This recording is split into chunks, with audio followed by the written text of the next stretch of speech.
नमस्कार आपण मानकु मु स्वागत जनाई मोर यूट्यूब चैनल घंटाघंटी भेंडाभेटी ब्लॉग को। आज एवं आम आसे जाइए विशाखापत्तनम आरके बीच रे।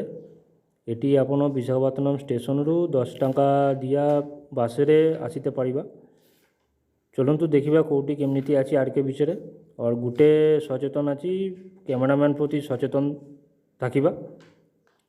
चलतु देखा केमती कौटी अच्छी।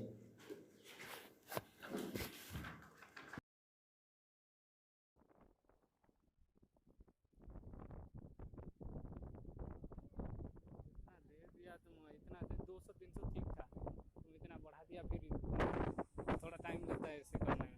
खींच खींच खींच खींच करता, फिर फोटो खींचने में टाइम थोड़ा लगता, नहीं तो दे